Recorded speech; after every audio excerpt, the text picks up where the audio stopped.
Good evening, everybody. Could all rise for the pledge. Pledge allegiance to the flag of the United States of America and to the republic for which it stands, one nation, under God, indivisible, with liberty and justice for all.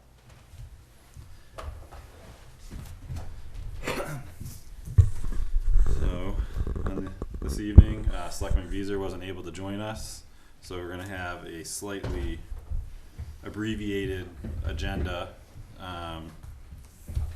and move things around a little bit.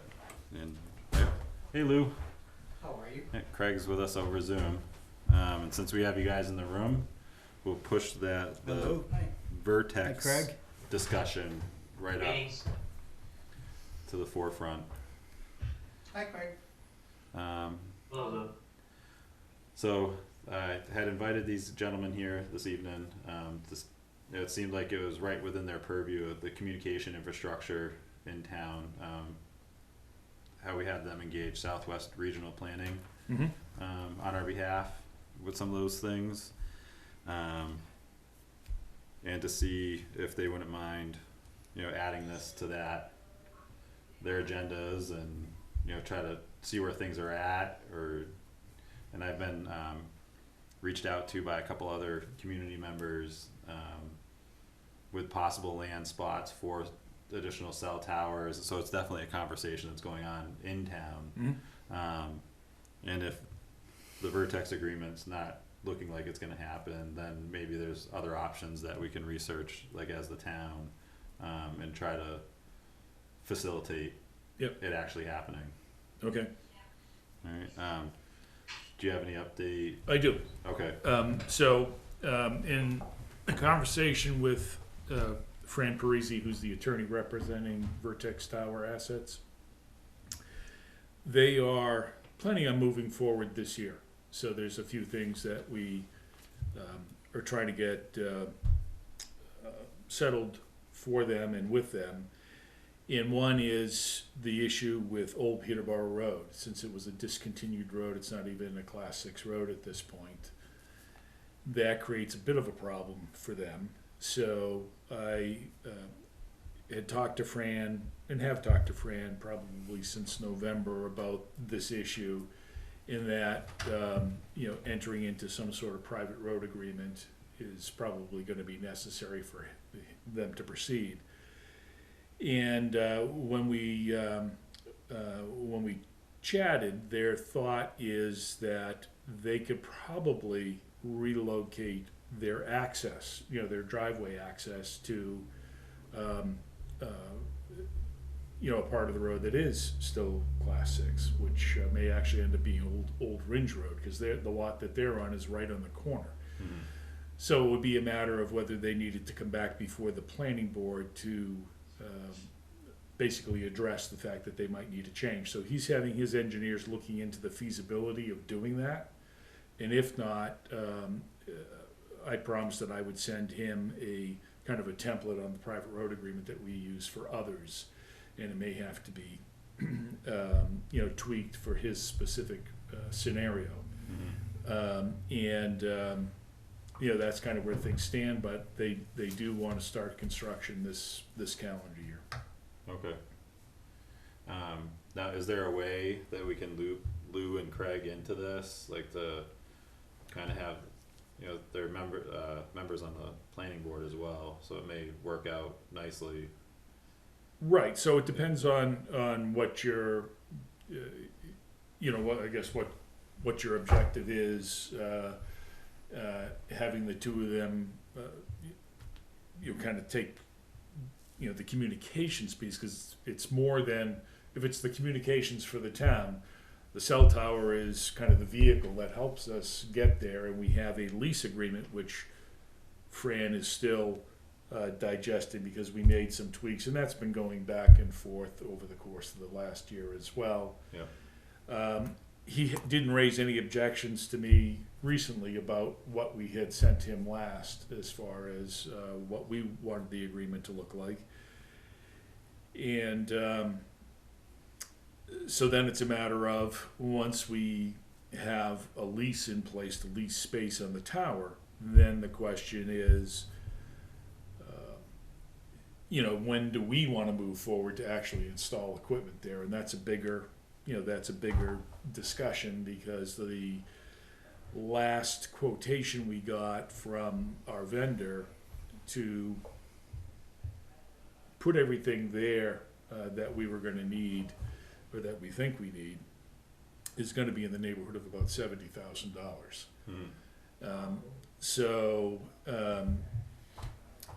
And then the question is, where do we source the funding? By warrant article, or take some of our state, much like we did with the salt shed, or the LED street lighting. Do we use some of that state aid money if we get it? Is that something that we can allocate toward the communications infrastructure?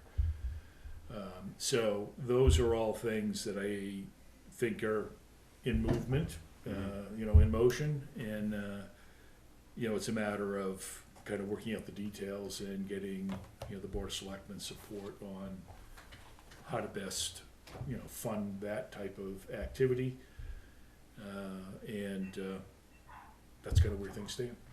Okay. Do you see a way, like, how we could loop these guys in to it and get them up to speed at where we're at? Well, I can certainly. May I interject? Sure. It really seems like it's a Board of Selectmen issue right now. And I don't believe that either Craig or I would have called the horsepower to make any kind of agreements, or, all we would be is just an in-between person, bringing whatever they say, if we got involved, bringing whatever they say to us back to you, and that then sets up another delay cycle, and getting the proper response going back and forth. So, the way you guys are going right now is probably the way to do it. Maybe we just need to put a little bit more emphasis to see if they can speed things up a little bit. But it's possible that with the pandemic and all the delays, it's hard for them to get. They can design the structure, which they probably already have, but getting somebody to make it for them maybe delays. There's also a lack of shipments of raw material coming in from overseas, and that could be adding to the delays and everything else. So if you would like us, I'm a former I'm an electrical engineer and a former electrician. And it's one of those things that I can help translate things out for us within this group, the parts that you might not understand. But it's one of those that this is what they do for a living, so they're going to have the smartest approach, and probably whatever works best for them and for the town. Well, yeah, there's some, like, you can assume that, but I was looking to get another set of eyes, a couple sets of eyes on the agreements, and I would love to review that. I'm sure Craig would also. And then if we've got any suggestions or any changes that might facilitate having things move forward a little quicker, we can certainly make those recommendations. Who just bumped us? You've probably been on for 40 minutes?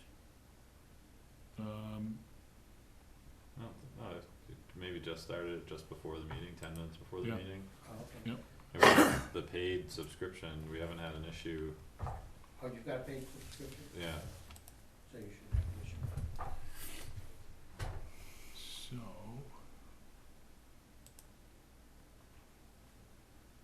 Board of Selectmen, who else? There's nothing else scheduled tonight. Just us.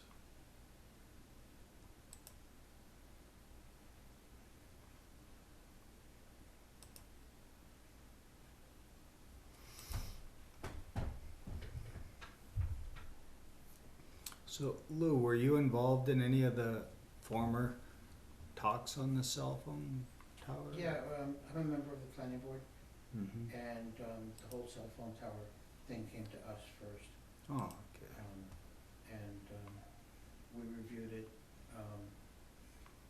amendments and changes to the contract and such. And then it went to the selectmen, and I don't know what changes happened after that to the contract. Obviously, something was rewritten there to facilitate getting the emergency radios added to the cell tower, because that was going to be a higher spot, and they would get more coverage from both police and fire department. Right. Yeah, and even like to your point where you felt like having you and Craig working on it may lengthen the timeline. I think it could actually help, shorten it. It would be a delay. I mean, I don't even know. I mean, Cause as information comes Fran being through, a lawyer, yeah, would probably rather speak directly with Scott than he would with an intermediary. Now, what we can do is we can provide, Craig is very good with logistics, mhm, and the guy's top notch. And, I got the technical side of it cornered. So, we might be able to add something, but when it comes to just making the decision of yay or nay, it's gotta go through you guys. no, and I agree with that, I know that, but like having your sets of eyes and your opinions on it, I think there's a value to that. Sure. And we're happy to do it. So, if we could loop you into the communication, get you caught up to speed, to where it's at right now, maybe get like a packet to them, Scott. Yeah, I can copy what's in our file. Yeah, if you wouldn't mind, if you've got a copy of the contract before, I'd like to see what I read before the last set of or modifications were made to it. And just to review what the differences are. Mhm. And, had Fran said anything about he had some objections to anything that was added up? So not as of yet. So I sent it to him quite a while ago. In my conversation with him this morning, he he did not mention any objection to what we had. Hi, Craig. Sorry, Craig, we didn't mean to bump you. Oh, you're on mute. You're muted. I think. Oops. Let's unmute you. There you go. Yeah, I'm back. Thank you. Okay. Okay. Just to bring you up to speed, they were talking about having us, assist with it, but they're at a point now where they're just looking at, finalizing the contract, and there's really not much that you and I can do, other than, from your end, since you're so good with, the logistical structure of things, to review that and make sure that everything seems, good for you, and then for the technical end, I can review it to see if there's anything else that we might want to add to the contract to make sure that we've got proper coverage for the fire department and emergency services, police department, etc. And what frequency ranges we'd be using for that, and what equipment might be required for it. I don't know if you were on, but there was also, you quoted that just to move the equipment over to the new tower was gonna run about $70,000. So, Yeah, I heard that. okay, and that, there's gonna be some logistics, and there's a whole lot of infrastructure money out there right now, so, that might be a good catch. Yep. So and actually we're gonna talk a little bit about the new round of funding Okay. that the federal government's putting out, and infrastructure is part of it. So Mm. Sounds Cool. like a police station. I don't think it goes that far, unfortunately. It should. So, Craig before, while your, like, Zoom was knocked out there for a couple minutes. Scott's gonna get you guys up, get you a packet and get you up to speed, where we're at. And in that packet, Lou had asked if we could have a copy of the contract before the board of selectmen had made their last revision, so you guys could see what the difference was. And then kind of go through like a full review of where we're at Okay, with it. Alright. You good? Yeah. Cool. I thank you very much, to both of you, for being willing to go through this with us. so that I understand this clearly, Scott is going to, give us a heads up, we can meet together at the town office, is that the idea? Do you? Yeah, we could, honestly, a meeting probably wouldn't be a bad thing to have. Just sending you the packet of information, probably isn't enough. Okay. Right, Alright, yeah, so the packet, and then I'll leave it up to you three, like, to pick the date. okay, sounds good. Could we be CC'd on that, Scott? If Sure. I have time, I'd like to. Yep. Join you guys to get up to speed on it, cause Yep. I've heard little whispers, but I haven't seen any of the details. Okay. Yeah. Yep, we can certainly do that. Thank you. Alright, cool. Thank you, Craig. Thanks, Have a good evening. Okay, Yeah. I can bow out. Okay, bye now. Bye. Thank you. Then the other thing is, I wanna thank you all for the consideration about, being added to the, Finance Advisory Committee. But I've got my plate kind of full right now with, assignments from the planning board. Okay. And, because I've got the gravel pit, stuff going on, which I have some questions about, which would probably have to be done on, one of the separate sessions, cause that deals with money, and specific customers. And then I've got the CIP coming up, which means I'm going to have to meet up with all the different departments and find out, what kind of money that they're going to need for warrant articles, and plan them out for the next 5 to 8 years. The last one was done about 2 years ago. And then, I'm starting to dabble in from the periphery about the, solar panel project. And, being that, I'm an electrical engineer and I've got an interest in it, so I'm hoping maybe I could, help with, some of the infrastructure, ideas on that. Awesome. Okay. Yeah. And then we're talking about location of that, and that's a separate subject that we can talk about. Yep. Yeah, things you and I, touched on. Yep. What else, I'm assigned to 2 other things also. I forget. I think your point is made. Busy. Yeah. Yeah, it is, Yeah. yeah, We it's got a going to be busy. lot of good stuff going on. I'm retired now, so, I've got time, but, I still have to, kind of, in order to do a thorough job on each one of them, I do need to, plan them out. Yes. Thank you for your thoughtfulness, Sure. Lou. That's why. You don't mind if I hang around here for a little bit longer, do you? Yep. No. No. As no, long hey. as you want. I used to do that. Yeah.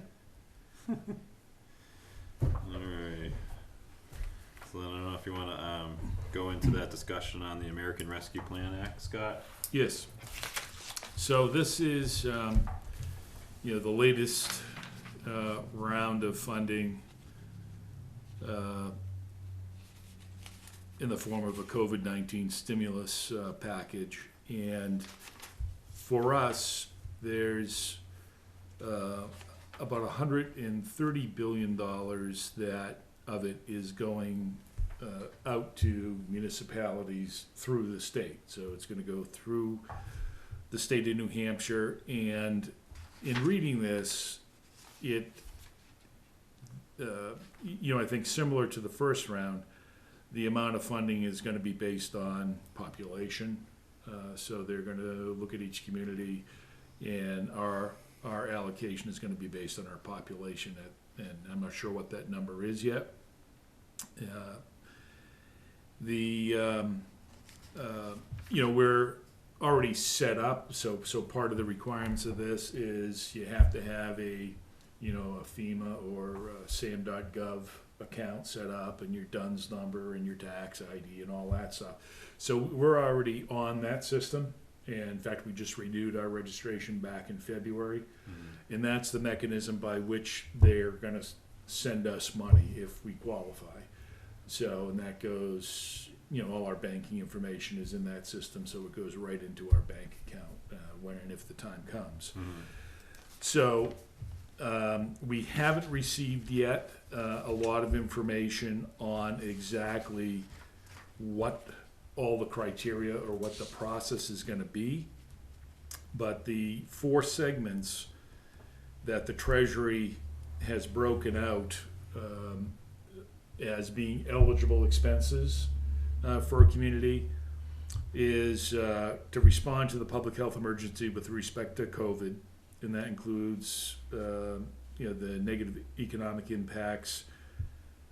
It includes assistance to households, small businesses, nonprofits, et cetera, et cetera. So it's not just for communities; it's actually to individuals, small businesses, and other things that would benefit the community.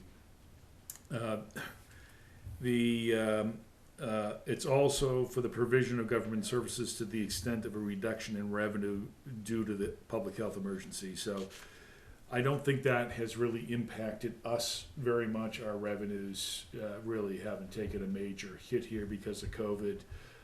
So that I don't see us having a gap like some bigger communities would, where they've had revenue shortfalls for whatever reason. So I'm not sure we'd qualify under that.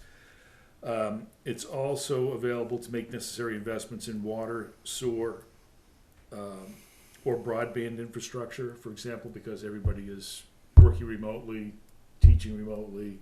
So having broadband infrastructure is part of the solution to address some of those problems.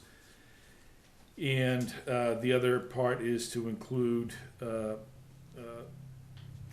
some wage enhancements for certain workers. So those are kind of the 4 major categories that they've outlined. And again, we're waiting for some more of the additional details.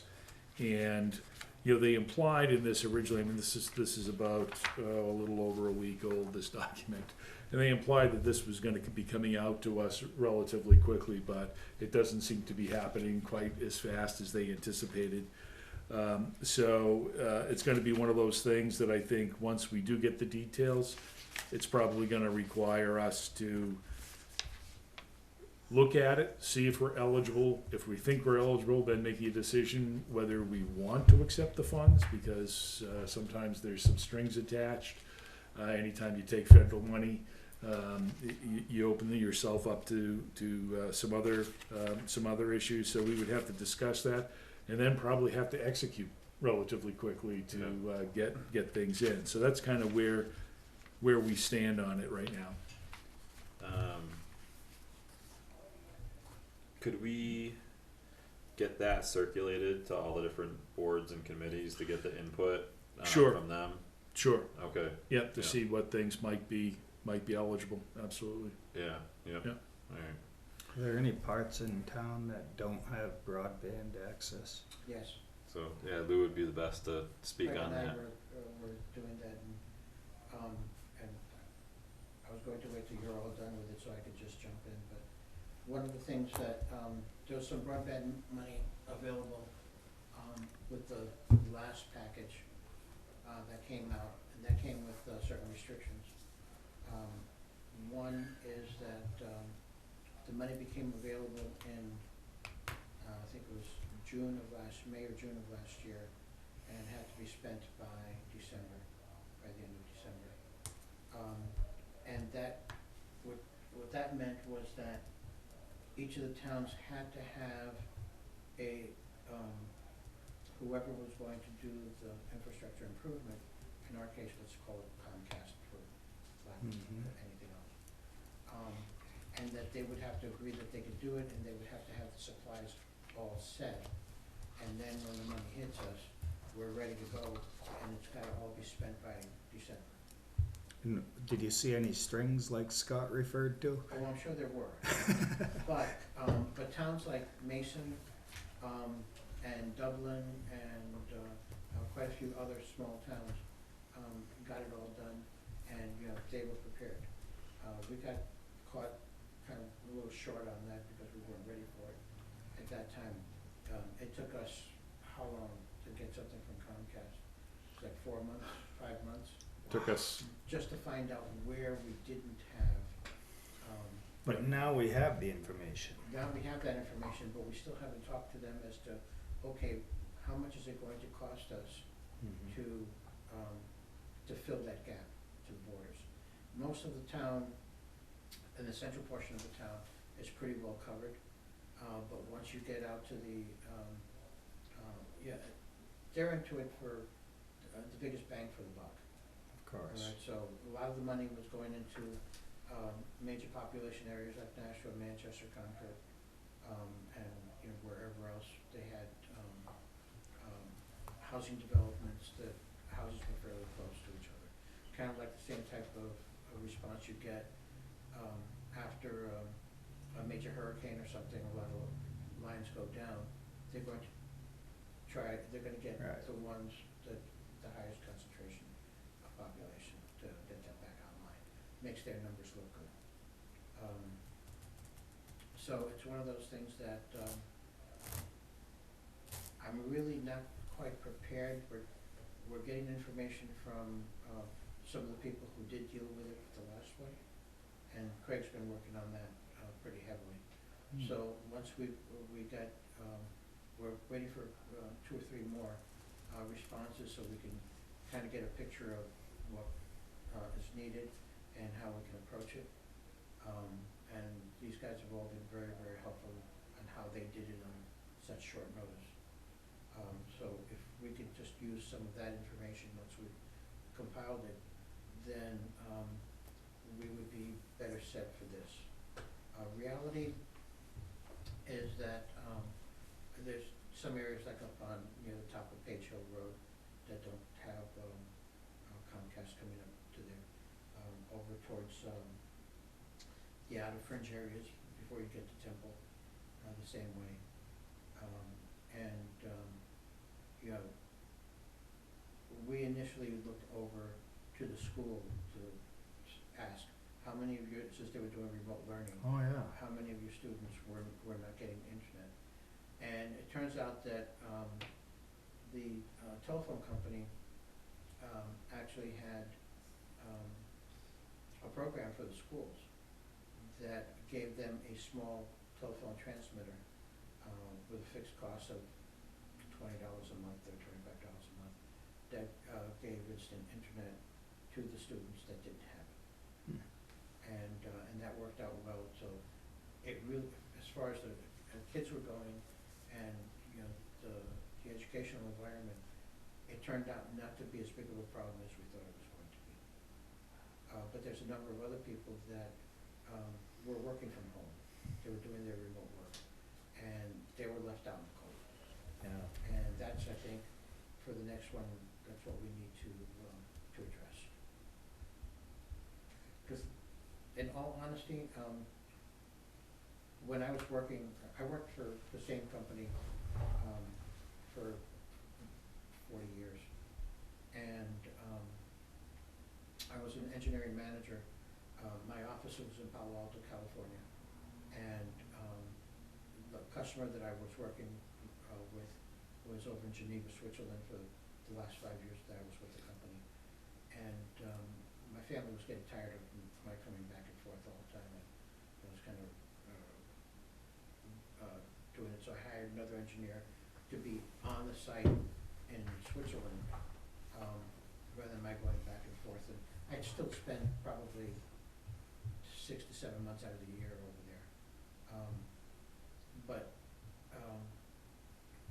he would be there to run the machine at night when they weren't using it, after I did some programming or did whatever I had to do from this end. And we were able to resolve it, and the cost of that engineer was offset by the travel expenses that I didn't have to do, by going back and forth all the time, and the town wasted doing that. So, there's a lot of companies now that have finally gotten beyond the management style that are believing that their employees weren't doing anything if they weren't there to watch them all the time. And they are believing that remote learning or remote work does work. And Sure. the way my company did it was, their computer system was monitoring every keystroke that everybody was making and keeping track to see, make sure that they weren't going to porn sites Mm-hmm. and all the other type of things that people have a tendency to do, how much game playing they were doing or playing solitaire or whatever. And, you know, they learned that they had to get rid of a few people, but for the most part, that it worked very well. And now they don't have to build all the extra buildings and office space to house those people. Yeah. But they let them work from home. So with the schools, then you were able to get somewhat of an idea of where Yeah. where we need to focus if Yeah, in we fact. can get that. we Although have a some map. families may not opt in. So. Yeah, well, that's true. Scott has a copy of the map. Hmm. Yep. And he could send that to you so you can see. It's basically out in the fringe areas. Mhm. Now, do you have an idea of how long you might need, like, to get, like, an update on, like, an approximate cost on, like, what we potentially I go don't know. after this money for, or? We have to go, and that information is between the Board of Selectmen and Comcast. It's normally one of those things that you negotiate when you come up for a renewal on Comcast, you know, for the television, the cable, and all of that. Mhm. When is that renewing? And that was going to be one of my questions. I think it's 2023. Yeah, I'm not sure. Hmm. Yeah, but that's something I'm sure Scott can find out. Hmm. But, you know, if it's gonna be that long, we may just wanna start the paperwork that if we've got money coming in from federal infrastructure grants, then we could take care of it now rather than waiting until 2023 or whatever it is to negotiate a deal with them, saying that, gee, if you wanna do your business here, this is what we're going to need from you. Mhm. Okay. Alright. Would you mind coming back in about a month or so, just to kinda give an update? Alright, on all the communications, like the cell tower? Yep. Yep, where you guys are at with what's on your plate, Yeah, what I can do is, or even shoot come out an with a email? document twice a month, keep you up to speed, Okay, because we've got a lot of stuff going on over at the planning board also. Yep. You know, we're starting to look at, the commercial district portion, mhm, and since, you ran into the issue with the, needing three-phase power for the solar panel, you know, you and I had that discussion. Yep. Because bringing in three-phase power as far as, where you want to put the commercial district, would be very expensive. mhm, It's not out that far, because that's out near the fringe of town. okay, We start getting towards, Jaffrey. So we have to look at some alternate sites would make the most sense. okay, And I know we talked about relations with the school board and, the people over there.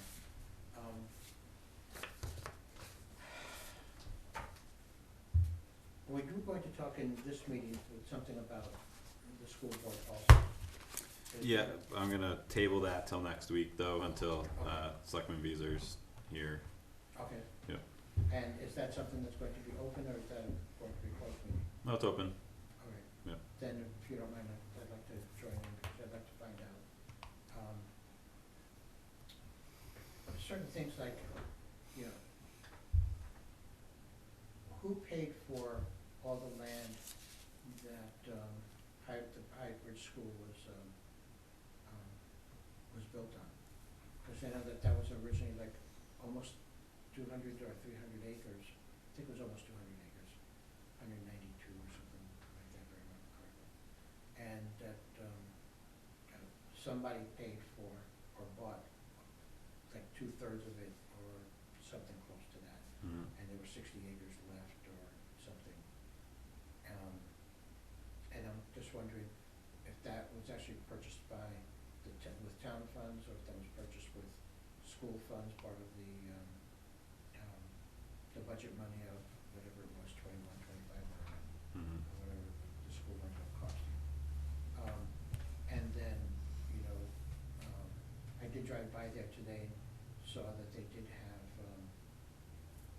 three-phase power going into the property for both Highbridge and Messina.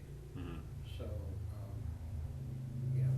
my little thoughts here are that, since you've got that part of the infrastructure already in place, and you may have a whole lot of extra land on the Highbridge side, and it does have a good hillside there, because the scenic portion, the high point, is actually their athletic field. Mhm. But on the Highbridge side, probably something could be worked out there, whatever acreage you need over on in the woods up in the hill. And possibly build a structure there. And considering that the schools probably, and I don't know, do they pay the electric bill out of their own budget, or does that come out of the town's budget? Their own. Their own budget.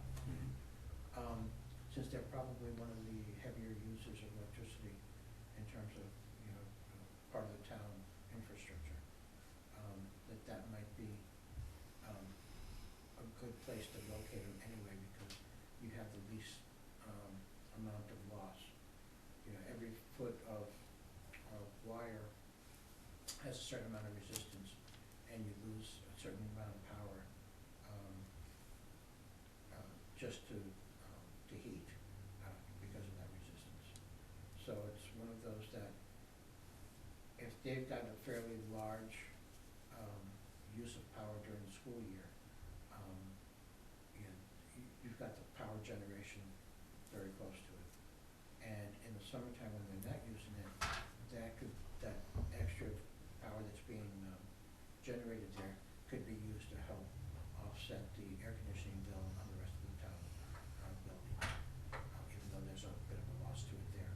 But so you look at the police department, the highway department, the town hall, whatever else, Mhm. you could throw in there. Mhm. Alright. Alrighty. Yeah. Good possible alternative site. Thank you, Lou. Sure. Alright, next on the agenda, we have the action items document that John had created for us. I think it's in the book, right, Scott? Yeah, I put the first page of it in the book just so we have a point of reference.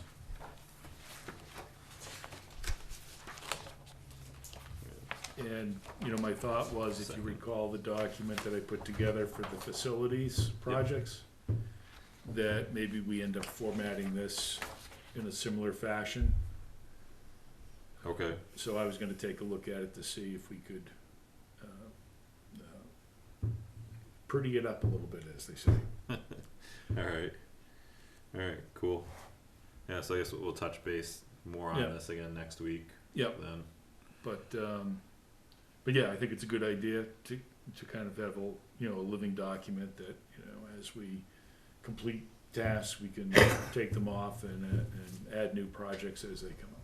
Yep. So this thing, if I was to go in there now and put something on it, would it automatically get put to you guys, or how does that work? So, Could try it. I don't know how spreadsheets work. Some of them do. So, So one of the things that we've talked about here, we haven't really taken full advantage of, is something like Microsoft Teams. So as part of our licensing that we have, the Microsoft Teams product, which is kind of a collaboration tool, mhm. is available to us.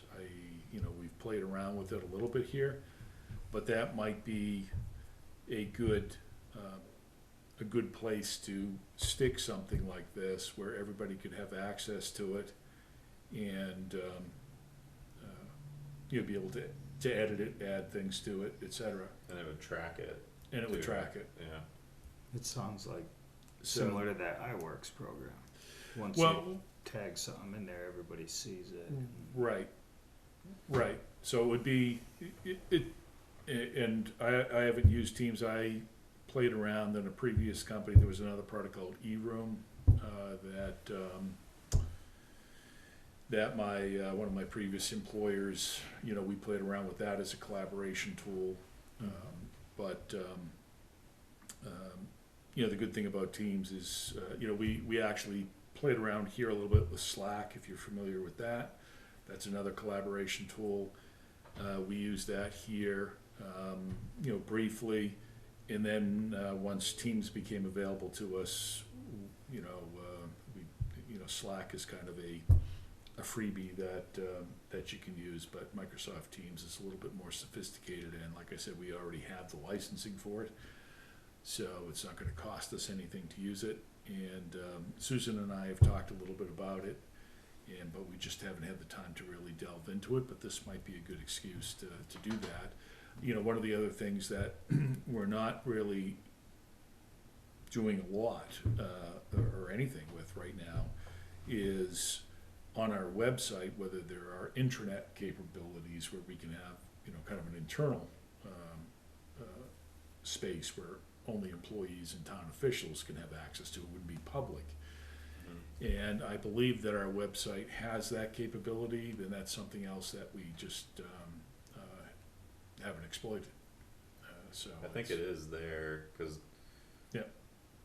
in going through some of the website, it'll hit a Yeah. point where it'll say it requires a login Yeah. for something. Yeah. So I wonder if that's what that other side is. And it could be. So we have to investigate a little bit more about that too. But there are a lot of tools here that we just aren't taking full advantage of, that we're paying for already, essentially. Okay.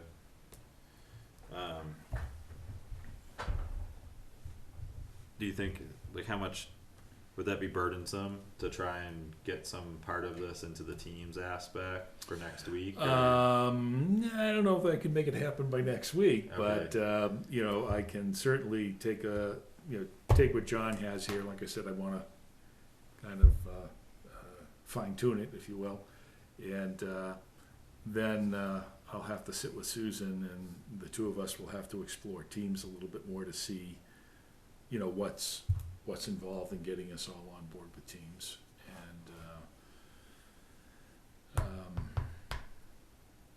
And one of the problems we have for a lot of the town officials is they don't have town email addresses, and I think part of the licensing comes with our Office 365 email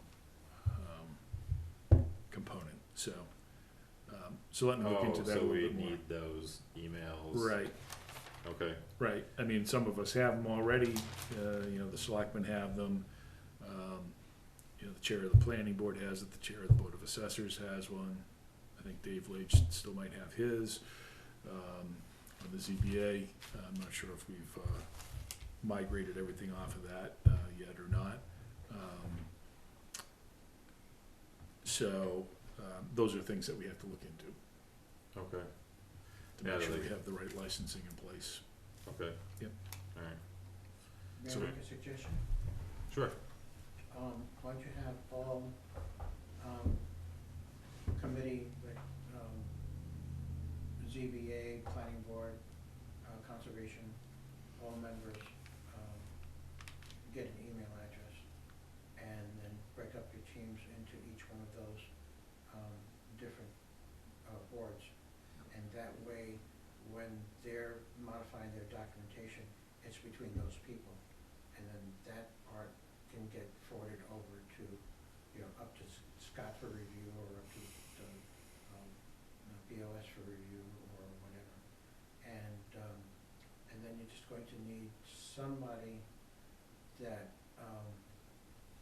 when somebody retires or leaves or is fired or whatever, that they immediately get removed from the whole thing, because you really don't want somebody from the outside having any access to it. The nice part about, Teams is that it's really easy to track somebody.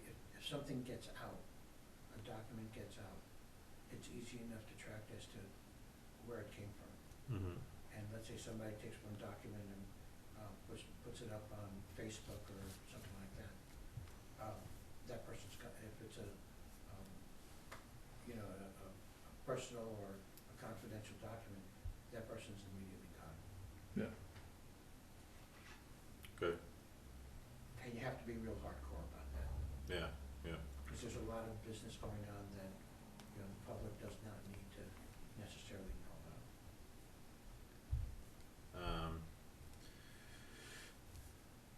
But then there's a cost to each email too. I think you had said that before. There is, so if it requires, an email license, there is, depending on what level of license, probably looking at, and the prices might have just taken a bump this year for Microsoft, but, call it $12 to $15 a month per.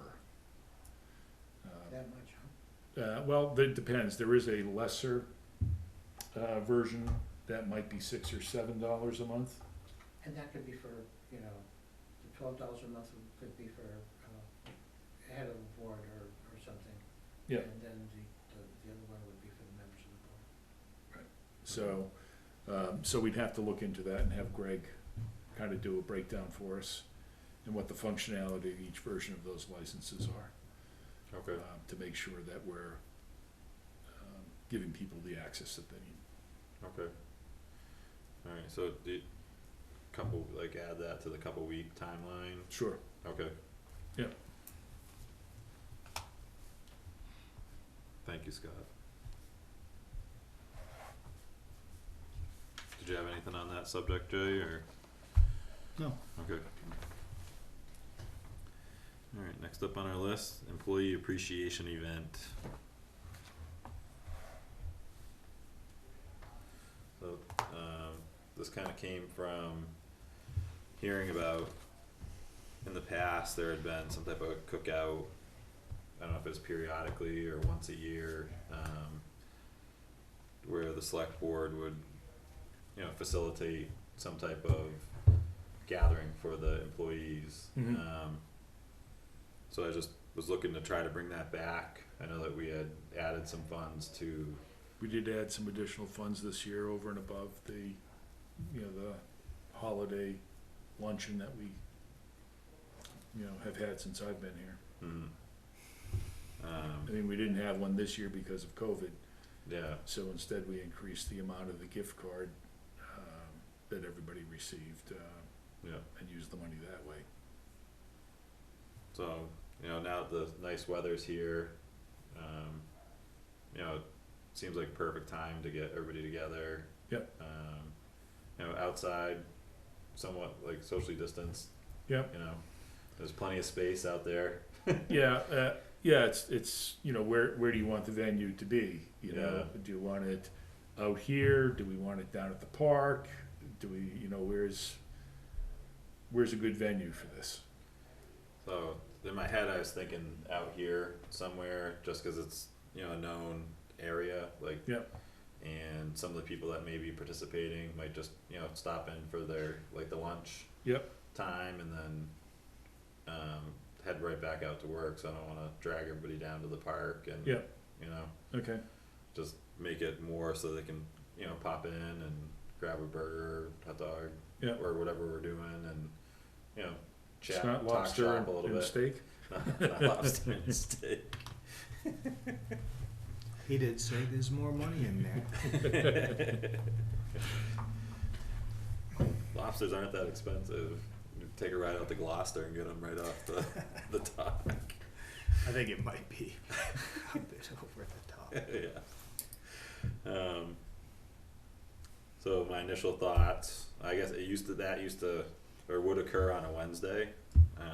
So I don't know, you know, Wednesday was kinda, I have some flexibility and I can, if we schedule it out a bit, like be available, you know, like midday for something like that.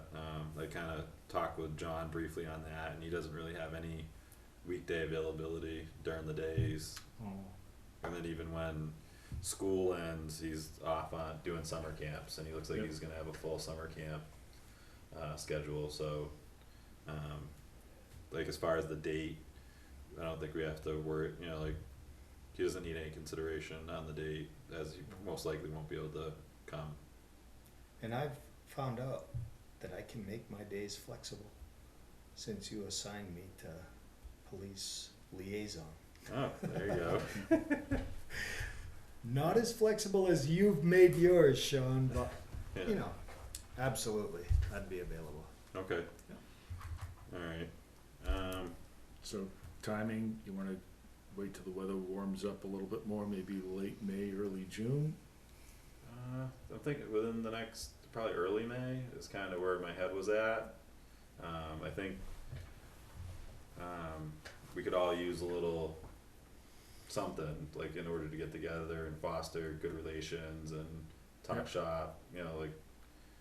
And they could meet the new selectmen, Yeah, cause I yeah, haven't, don't think I've met everybody. yeah, yeah, Yeah, I'd like that, that'd be great, yeah, I think I'd look forward to that, and we're New Englanders, right? If it's a little chilly, we'll be fine. yep, yep.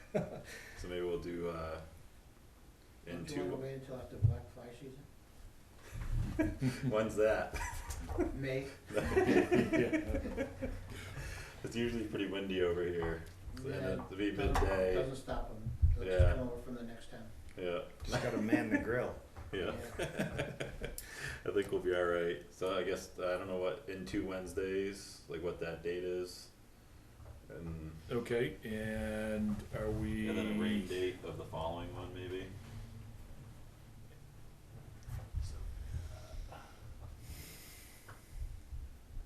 That'd put us at the 12th and then the rain date of the 19th. Is that Okay, good? Yeah, that's fine by me. Okay. What time for window? So as far as like us and like setup and stuff would, I was thinking probably that start at like 9:30, 10. And then have like, be ready to serve or host the first sets of people or whoever shows up at 11. Then maybe have it go from 11 to 1 and then break down. and the other logistics as far as grills, propane, food, who's Oh, wait. doing the cooking, I don't mind doing the cooking. and, I could bring a pretty good sized grill. I have Cool. one of them Traeger wood pellets. Oh, wow. And then we have a nice flat top that we use down at the park for the rec department. So we Oh, can- just a charcoal grill or a propane? No propane, you know, it's Oh. about maybe this wide or so and, you know, 18 inches deep or so. And we'd use that at, the Autumn Fests and things like that. Yeah. You know, granted, I had a friend that brought an extra one down for the bigger crowds, but yeah, like that should be pretty good, and if we have another, But I think mine is, it's big, cause I have a big family.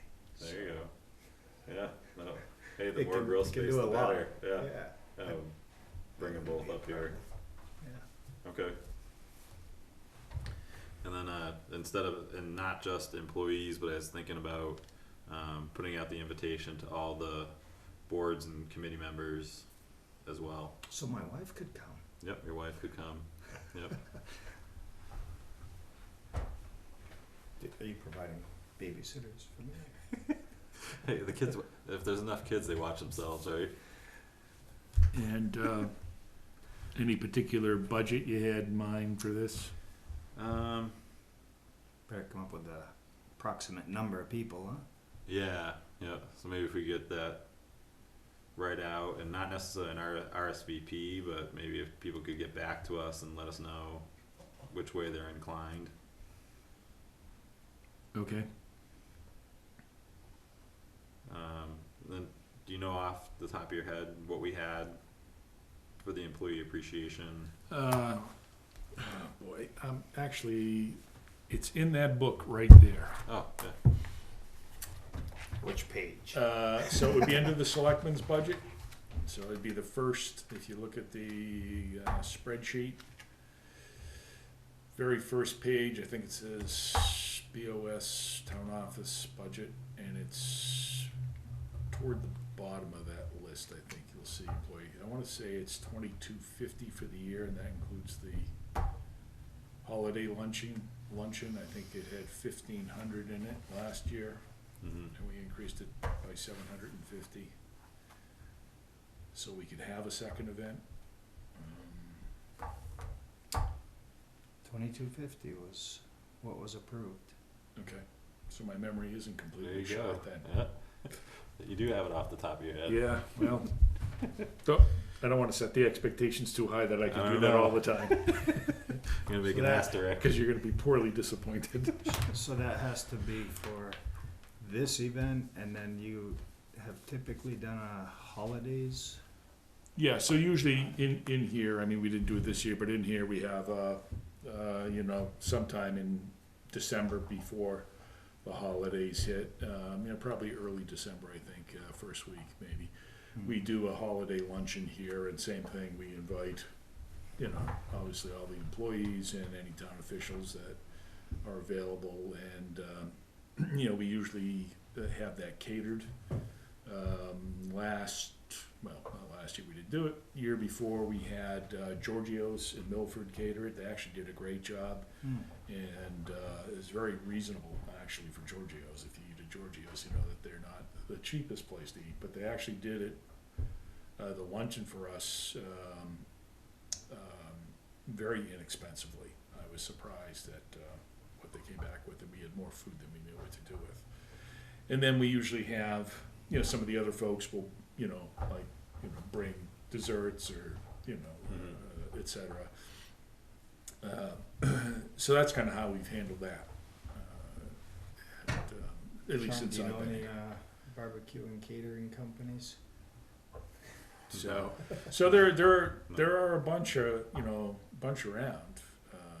Well, Yeah. I don't, Yeah. because the scope, Yeah. it's kind of large, so I don't want to get like way off into that realm, and I kind of want to keep it to that same hometown feel of, we're serving the people that serve us and Just support gonna us. say. Yeah.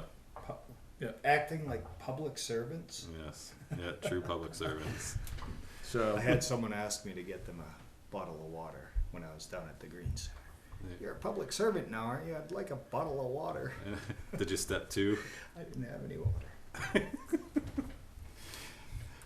So, all right, so we'll, you and I will have to talk about working out some of the logistics for this then. Yep. And, get that done and, put a shopping list together. All right. Perfect. Thank you. You're welcome, I think. It'll be good. Great. Then I'll let you kind of drive the old new business. Okay. All right, iWork training we have set up for next Monday at 10. Okay. So, they're gonna give, me, Rick, Susan, and, Jennifer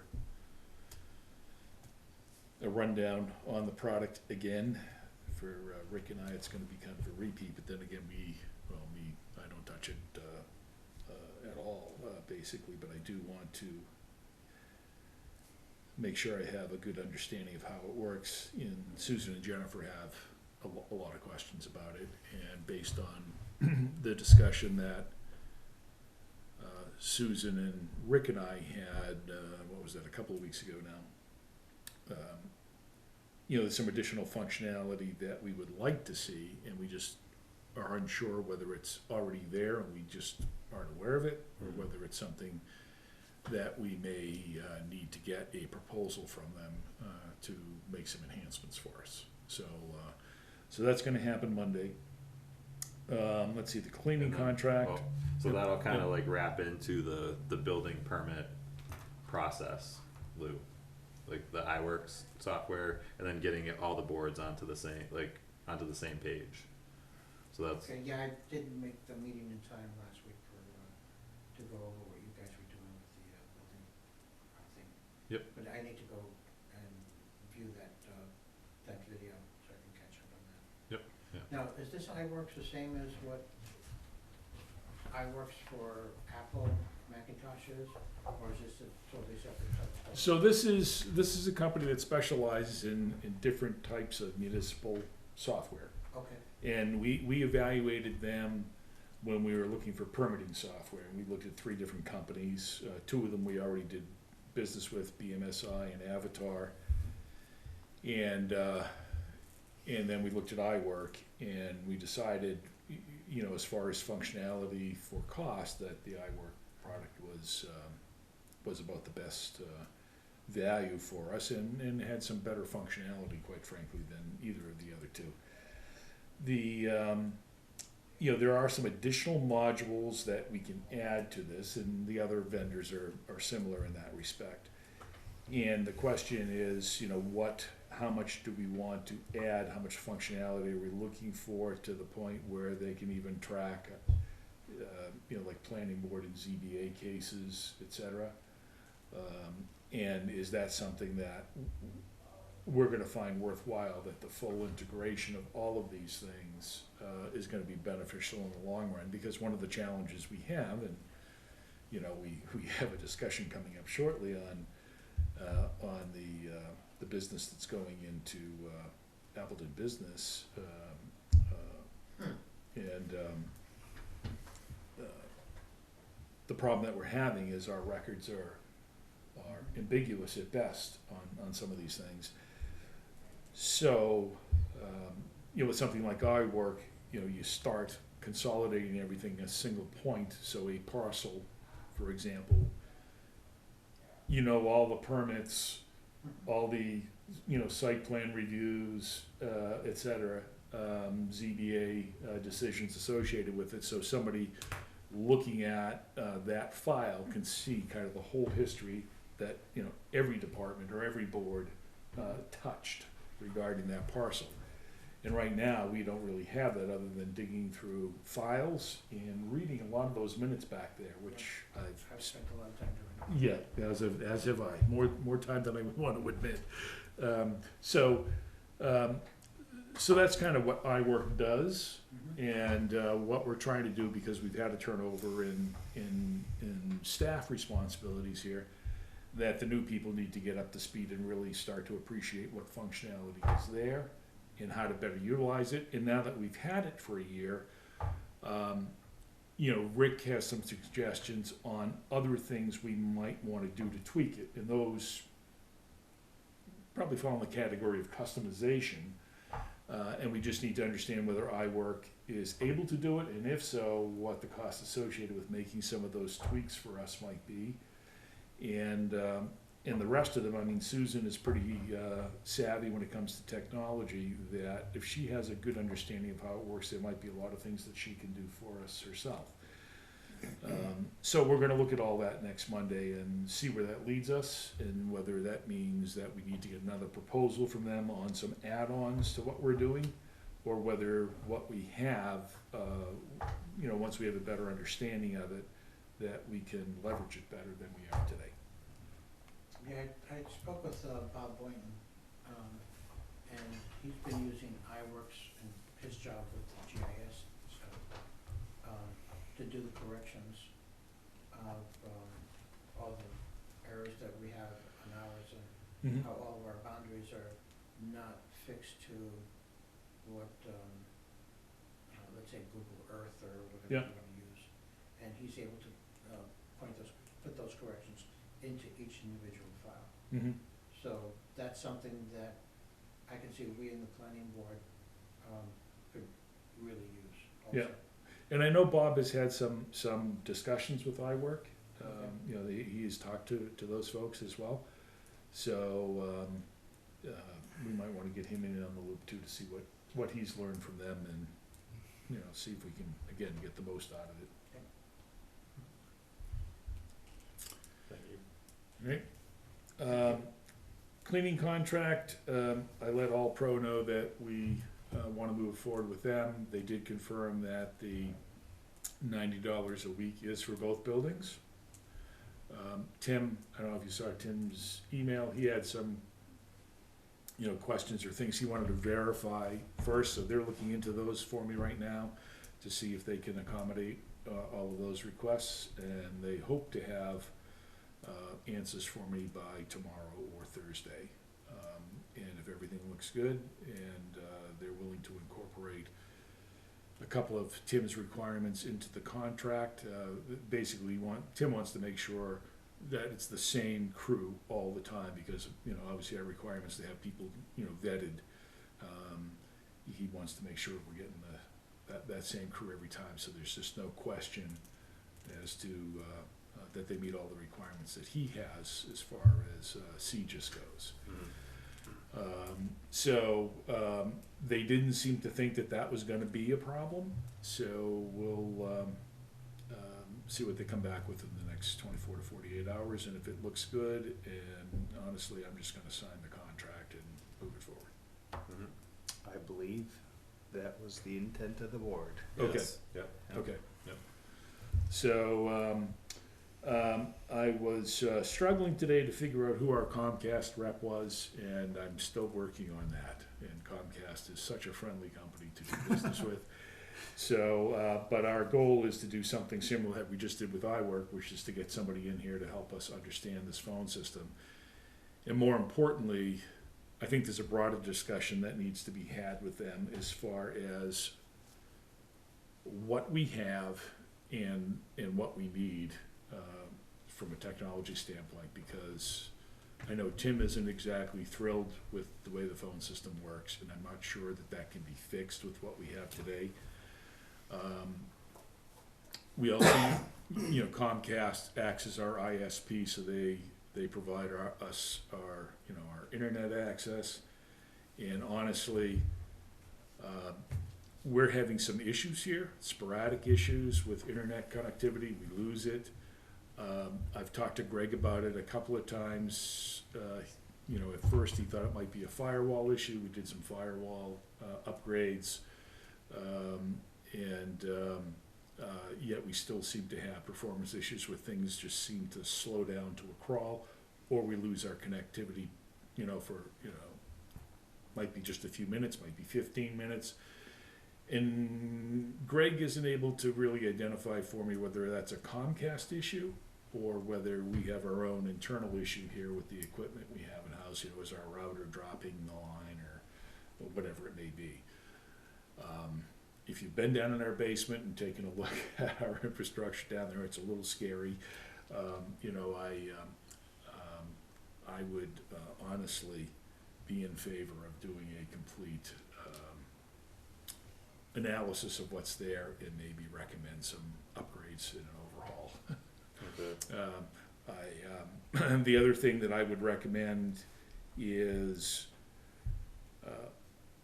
trying to build in some redundancy, so that we should look for whether it's Consolidated or some other vendor to provide us a second path out to the internet. Mhm. So if we do have Comcast go down for some reason, that we do have a redundant line out to somebody else, and there's clearly an expense to having another line, but it may be something where we can get a lower level of service. It doesn't necessarily have to have the same bandwidth as our primary, but at least allow us, especially with the town clerk's office, who needs to have connectivity to the state systems, certainly for Tim to have some redundancy as well. And you can also use that to load balance. If we do have high traffic times, you can load balance between the two different internet connections, which would probably help performance too. So I'd like to look into some of those scenarios as well. I'd definitely be interested in seeing, Yeah. a full proposal on something like that. Last week, I came into the office to participate in a planning board meeting, because I had the coach roundtable discussion going on in here. and it was at a point where I had a motion on the floor, and boom, dropped right out. And it took me about 5 minutes to remember, oh, I have my cell phone, and I'm glad a year ago I decided to add the hotspot capability to it, so I was Yeah. able to get back online. And then Jennifer was also in the office, and instead of being able to utilize her computer, Yeah. she actually came in and sat with me, like, to Yeah. finish out the meeting. Yeah. Because she wasn't able to reset Yeah. the like, and get it back up and going. Yeah, and so we have issues here for sure. And, Yeah. and again, Greg, just hasn't been able to identify exactly what the problem is for me. And so that's something that we have to look at. Okay. How often would you say these 2-minute? Oh, I would Breakdowns say we happen. probably experience that at least once a week, depending on the week. Sometimes it's more often. There have been times, Tim does have his own separate internet connection to his building. So for example, I think it was a motor vehicle accident, took out Comcast for all. We were out in this building for about, I want to say about an hour and a half. He was not affected at all. But again, for Debbie especially, she's out of business. You lose the internet, she can't process any transactions. So having some sort of redundancy, I think, would be Can you get short money, a honestly. wireless hotspot without having like a cell phone plan? Like, does the town have any cell phone So we do. providers that are So we being do. used? So US Cellular provides our cell phones for 4 people in town. Rick, Meredith, and Tim, and Peter is using his own phone. I'm not sure who his carrier is. We just subsidize his phone. We don't. He might I not. wonder if they would have something. Yeah. Because it seems like if you're gonna have a backup, why not have it wireless? Yeah. So Do we that have. right there. Yeah, and we use US Cellular for the police cruisers. So their, some of their communications is done over the cell network. And US Cellular, when we switched to them last year, we had to put, new devices in each of the cruisers. And, I think I've seen they even have like tablets there yeah, Mhm. so, that you could get under, I don't know, one of the phone numbers and yeah, one of the, just as a back. Yeah. one of the frustrations we have is not having kind of a full IT type person, or even a larger company, beyond what Greg can do for us. It's very difficult to kind of get everybody in the room to have a discussion about technology because it's all interrelated. And honestly, though I've asked, I'm not comfortable that we really have a good grip on what we actually have here. I don't have a network diagram. I have a list of what our laptops and desktops are and what our server is, but I don't really have a good grip on the rest of our infrastructure here.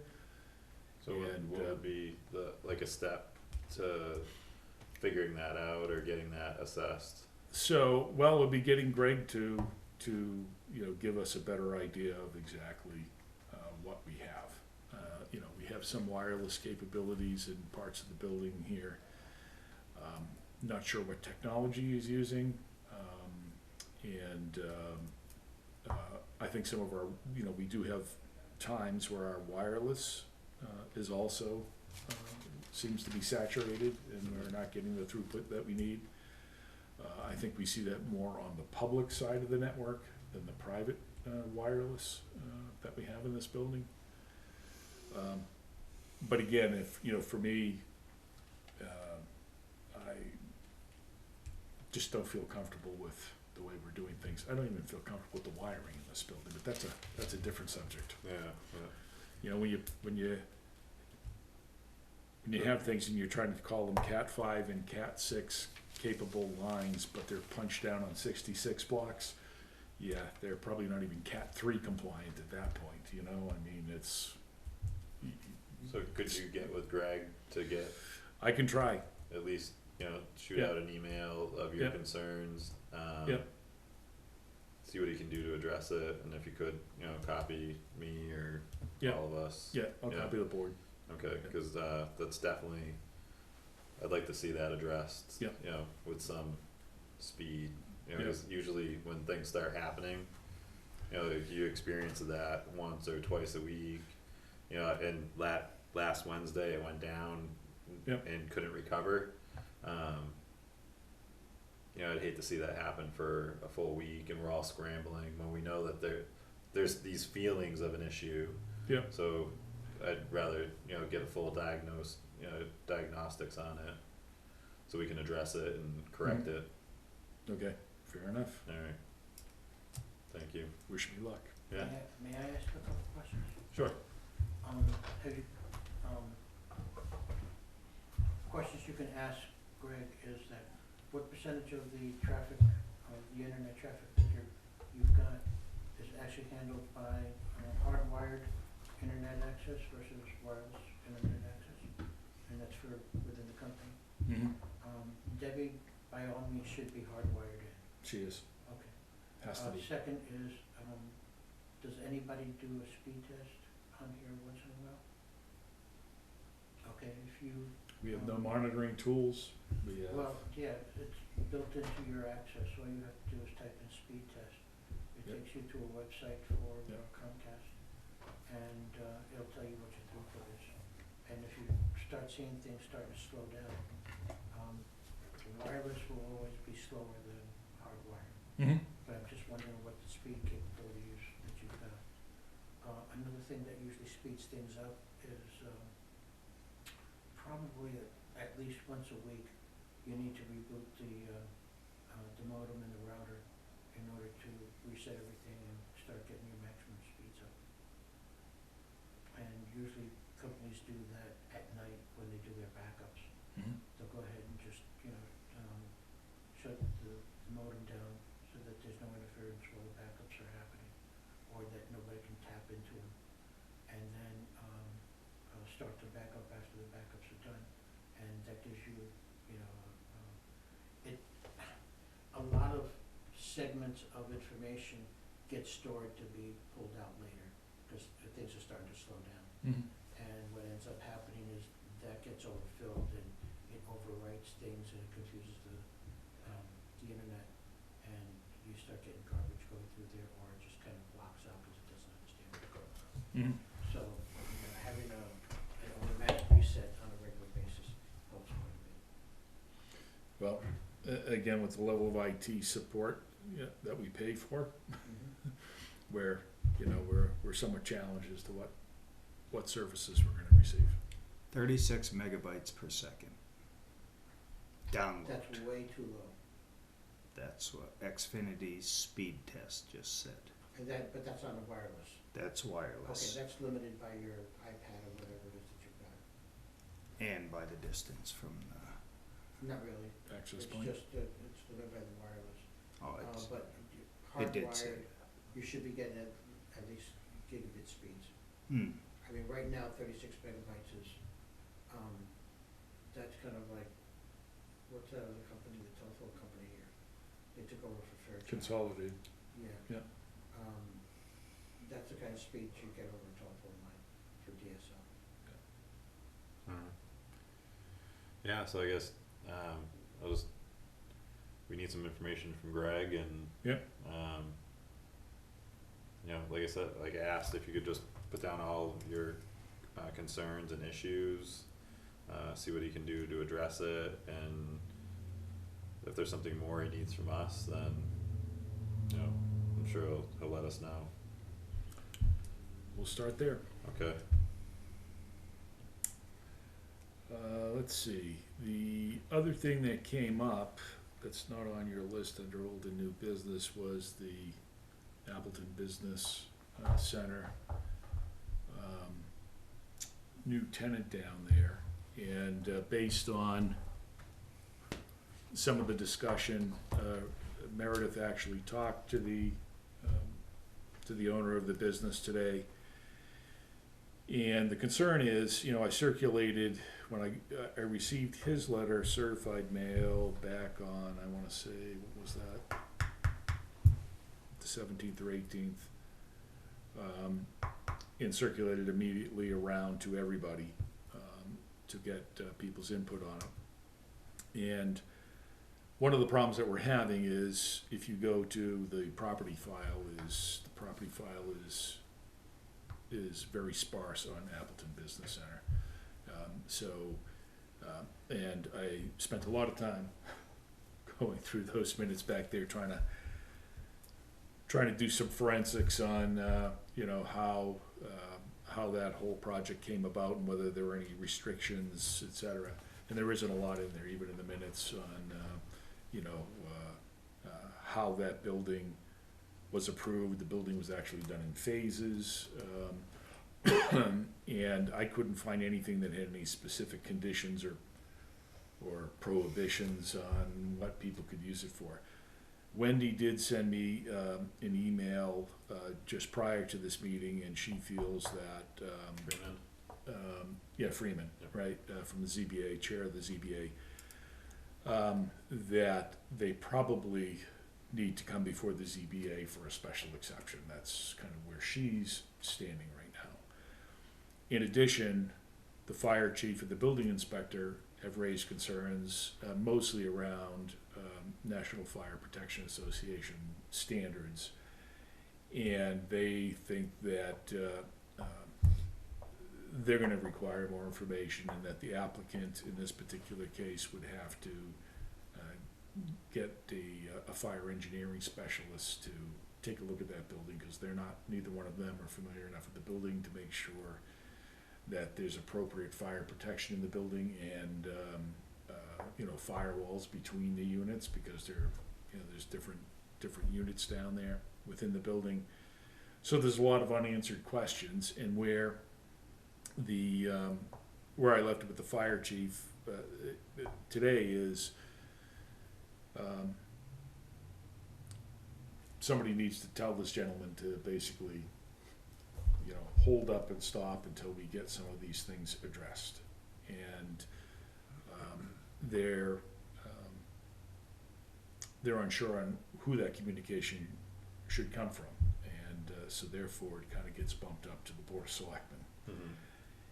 And whether we should then go back and let this gentleman know specifically what is going to be required of him before he can open his business, because right now neither the fire chief or the building inspector want to sign off on an occupancy permit for this gentleman until some of their issues are addressed. So that gets to a bigger question, because initially this gentleman apparently came in here and asked whether he needed a business permit. Well, we don't issue business permits in this town. We don't have a process. We don't ask somebody to license, if you will, their business in town. The questions that he didn't ask is, am I gonna need a building permit? Am I gonna need this? I don't know whether he's gonna be, doing an upfit to this building as a tenant. I have no idea what his plans are. So we have no knowledge of his business or what he intends to do with, between the walls that he's renting. We don't have a process for that here. It just doesn't exist as far as I'm aware. Which I was even surprised at the outreach. Yeah. From him. Yeah. But it must be for a reason, I'd imagine. Maybe he just didn't know where to go, which. Well, honestly, General department. Nobody in this building that, some of the questions that Rick and Meredith are now raising, hence why I sent the document out to everybody, was to get everybody's feedback on it, is, how do we get in front of these types of situations? This kind of gets back to, kind of related to our permitting process discussion, right? Yeah.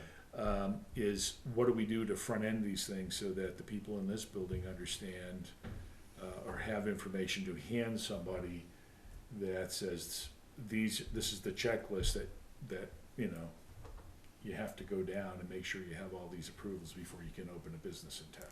Mhm. And we don't have that here today. I'm not sure it ever existed. But I think it would be a hard sell in this town. Well, so and I understand that, but Jason, I know we have a contractor, heavy population here. The problem is we get into situations like this where we don't have a process in place and we end up being in react mode instead of being proactively in front of these and having a defined process that helps a business come into town and protects the town and, the other tenants in that building and, and all the neighbors. So, those are the things that we don't have in place, and I can appreciate that nobody likes a lot of regulation, and I'm not certainly a big government guy either, but there are situations where we need to be able to give people guidance, and we've had a few situations, in the short time I've been here where somebody comes in and everybody kind of shrugs their shoulders because they don't know how to assist somebody with something, and we end up in some cases going down a path and then needing to ask the applicant or the property owner to retreat and pause while we get our ducks lined up. And so that's just my 2 cents on what is a big subject and a hot subject for us right now. And even, so it kind of in a sky is falling scenario with this applicant Yeah. specific, because I had spoken to Meredith as well, in regards to it, and, even with him sending out that formal letter to us, announcing him Yep. opening his business to town, was that some type of relief, like if we didn't react to it, and that business went in and there was a worst case scenario issue that came up, like he had notified us that he was there. And he sent that letter certified, by the Okay. way. Yeah, so there was an intent for that. Yeah. He is And- also going for a permit from the NHDES.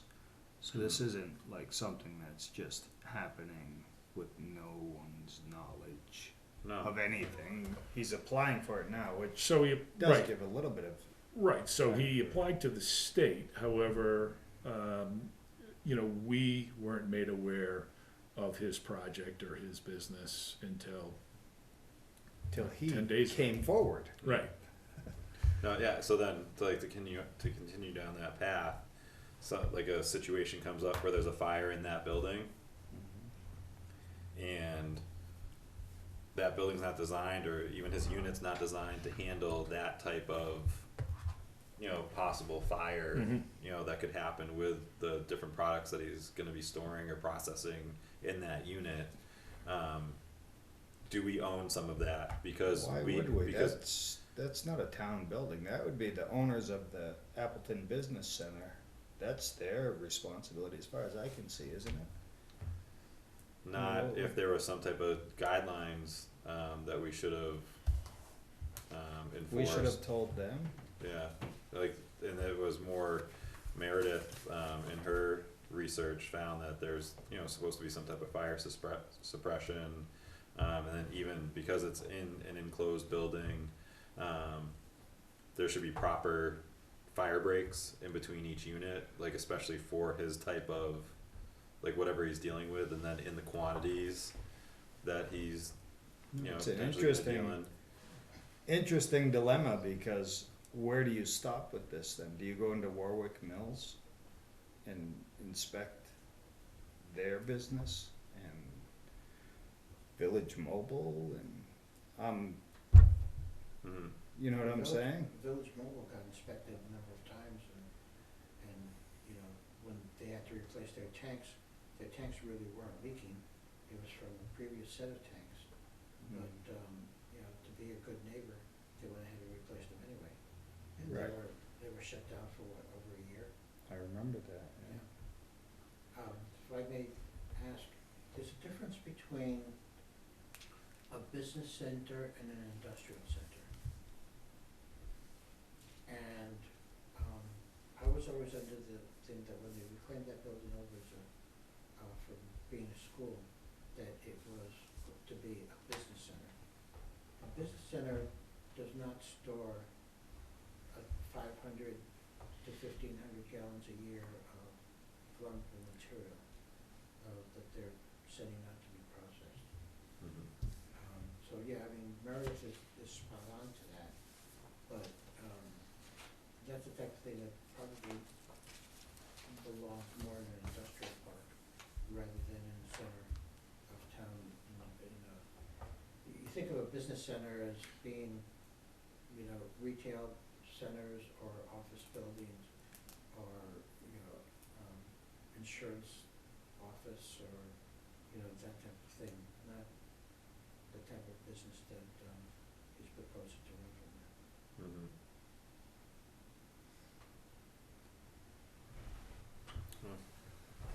Interesting. Yeah, it is. There is, I think, a number of contractors operate out of the ABC building. So it's not like you're describing whether the name is aptly named or not is, They're contractors, Kind of but besides are the they point. actually doing their work there? Or are they holding, flammable materials or? oh sure, if you drive down there, they store materials there. Oh, do they? They have for years. Maybe they don't now, I don't know. No. But my question is why are we involved in local businesses? I mean, it seems like we're opening doors that haven't been opened before. Maybe that's what we should be doing. We should be going up to the mall. Is that what we want? Well, this is a different type of business where it is like a flammable, substance, and like we don't understand the process by which it could be processed on site, or like what the scope of work is that they're looking to do down there. He does so say it's a that little he's bit- storing it. So if there was for like another transfer. And then shipping gas it out, station that comes and then in, coming back in, and then it's going to be sold from there. Is it? So it's being sent out to be processed. Yeah, I mean, what? I understand what you're saying. Do you? Yeah, no, I do. Okay. Cause like I said, it wasn't until he like sent that notification to the town, like had he gone into that area and just opened up shop, which there's really nothing stopping him from doing initially. Right. He like took that other step of sending the certified letter, Right. that gave us a chance to like assess it. I don't know. Yeah. My recommendation is let Meredith run with it for a while. Yeah, See what happens. Yeah, and it seems like it would be between her and the owners of ABC, wouldn't it? Or do we?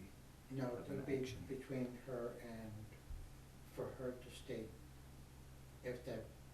what needs to be done in order for that business to be there. And if it becomes prohibitively expensive to add the fire suppression system and the additional walls, then that's going to be up to that person whether he wants to spend the money to do it or not. But, it's a fire, at this point, the way I see it, and that's a personal thing, is that let the fire department handle it and see where it goes. No, I know that she had said that he wanted to open May 1st. That's what his letter says, yeah. Yeah. And if the fire department puts a hold on it pending further investigation, then so be it, he can't do it. Well, and then even, would it be better to have that pause be placed like from the board, stating, cause there's multiple boards and committees involved here, that want a little additional time. So instead of each individual department saying pause, it was like you said, Wendy from the ZBA thinks that there might be a special exception that's needed. right? Or- That's yeah. what her email late this afternoon said, yeah. Alright, so is that something, So, let's see. Yeah, she has to be careful, Wendy's gotta be careful with that one, because that could lead to litigation as to, you know, where does it say that we have to wait and we have to get the special exception? And unless that's in the rules somewhere, and this town does not have a very good history of winning court cases against people who try to do something. so, what was, So, yeah, Wendy's response was, it would seem that a special exception would be in order, and asked me to reach out to him and let him know that.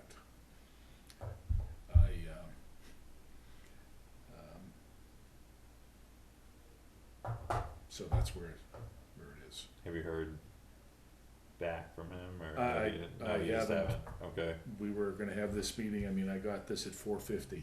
oh, okay, So, we were yeah, getting ready for this meeting, so, that's where it stands.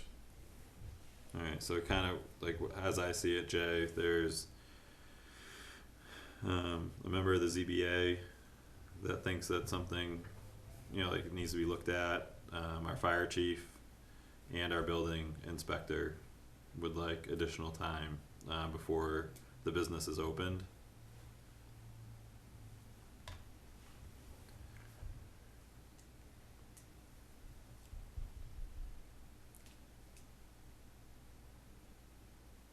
What are your feelings on it? Should we send a letter from the board? I don't know if you'll get my signature on it. Mm-hmm. I feel like, well, I've voiced what I feel. Mm-hmm. Where do we stop with this? 500 gallons for this year. I think some of them bigger trucks. What's a dump truck hold in fuel? Yeah, yeah. I'm Like an oil asking truck, because I don't. I have no idea. Yeah, Uh, and 100 gallons if it's got tanks on both sides. Yes. 50 gallons a tank. yeah. So I don't. Yeah, so you kinda, that's like 2 home heating oil tanks. Yeah. Yeah. Yeah, he's gonna do 1,500 gallons next year. And I look at the possible litigation.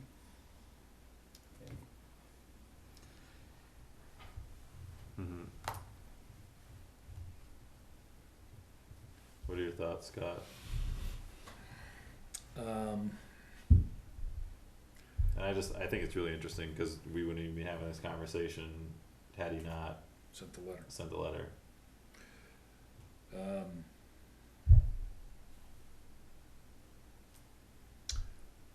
Honestly,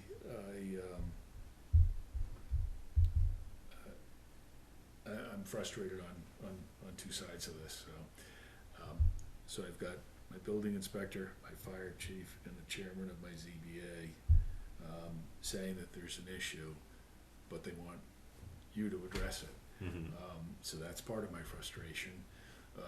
And, you know, the other side of it is what I discussed, is the fact that we don't have a clearly defined process. You know,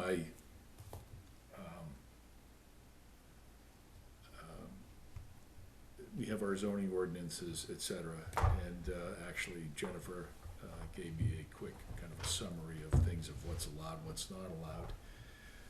One of the things that we had in Pepperell, which I thought was really handy, was we had a zoning book that, you know, you could hand out to somebody, right, or they could buy a copy, or it was online.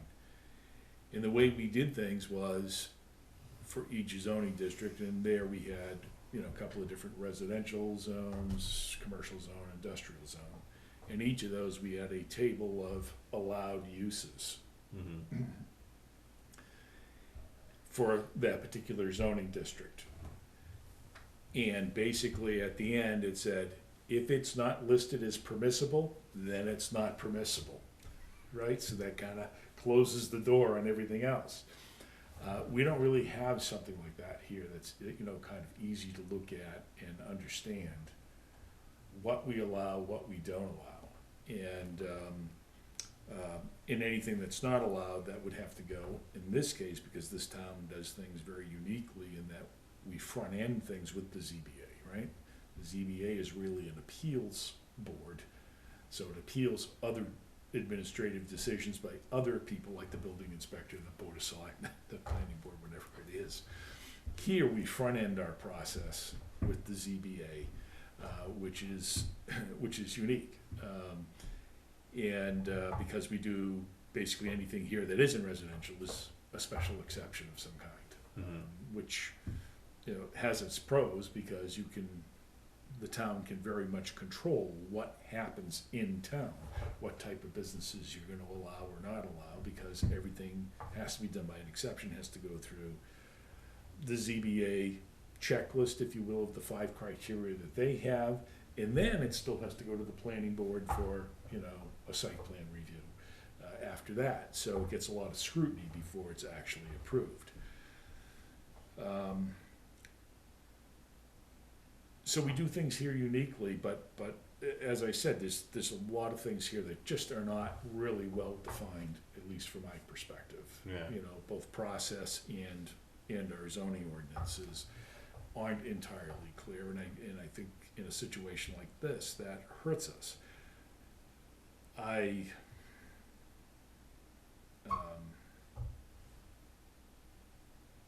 think we have some legitimate concerns here, but at this late date, I'm not sure how they could be, addressed. Yeah. Honestly, without, if we do what Wendy asked, that's gonna delay him opening his business by 30 days, 60 days, to go through that process. And they're gonna require a lot of specific information from him, and it's gonna take, if he hasn't done it already, he's gonna have to hire engineers, he's gonna have to give us a comprehensive plan on what he's doing. He's gonna have to work with his landlord, as far as what that building, how that building is constructed, and whether it meets the NFPA requirements that, Meredith and Rick are concerned about. That's the right way to do it, honestly, but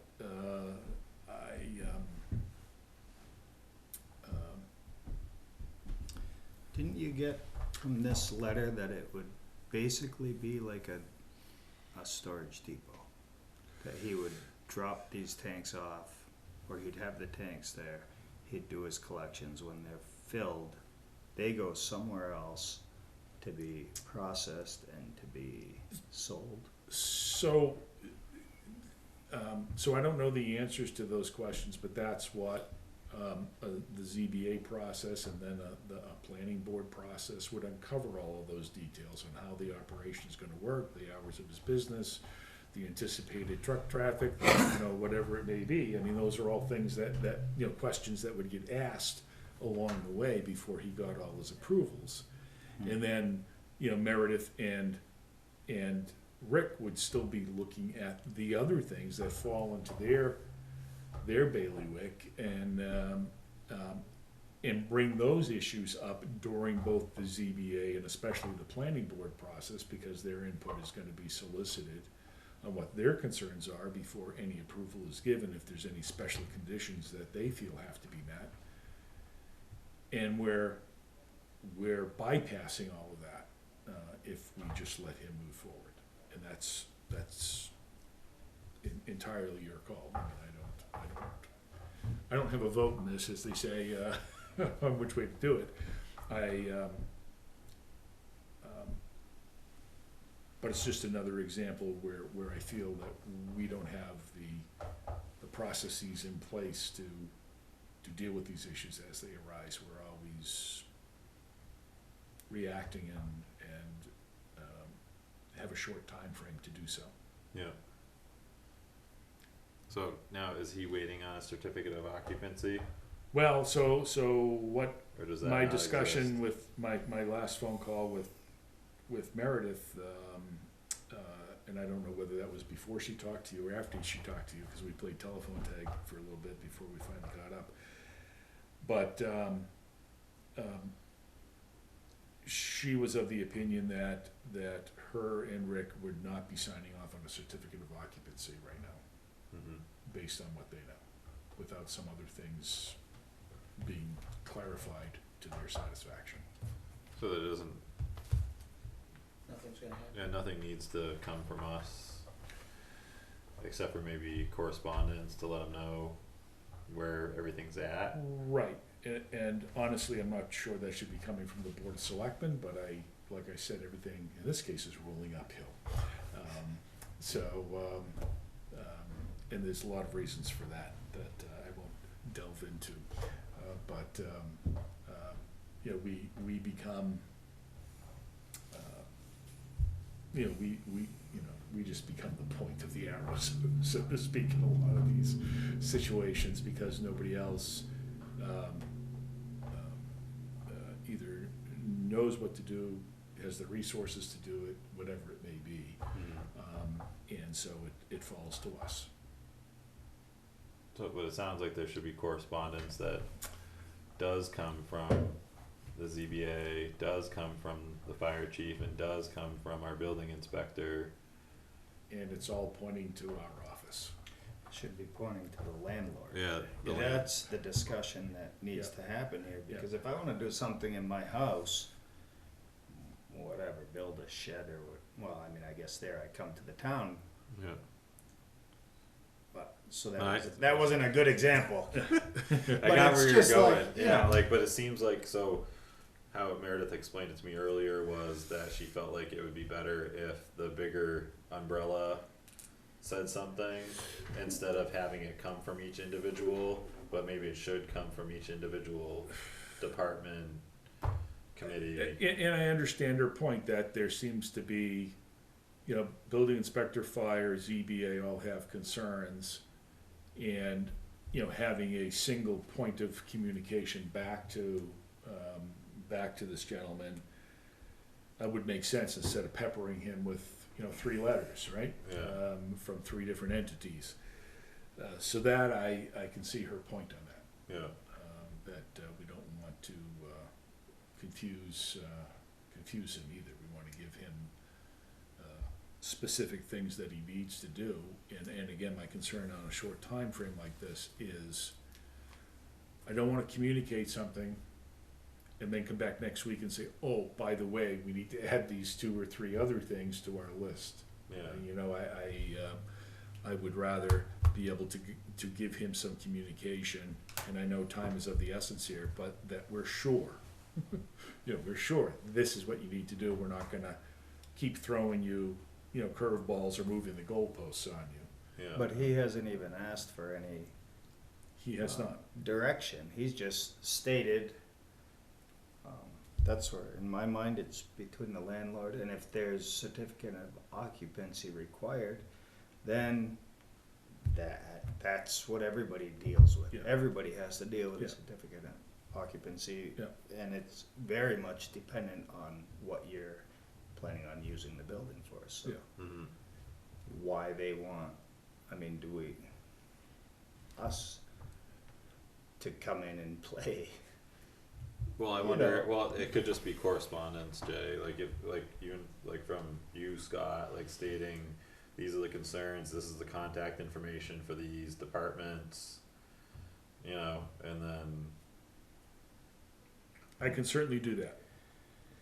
I can certainly get input, you know, get cause I don't necessarily Refined want input, us to become the point person, like, cause then all it's gonna do is some, or a couple of us have to communicate between correct. each of the different Yep. things and keep on checking on it when the Yeah. applicant should be dealing with it directly.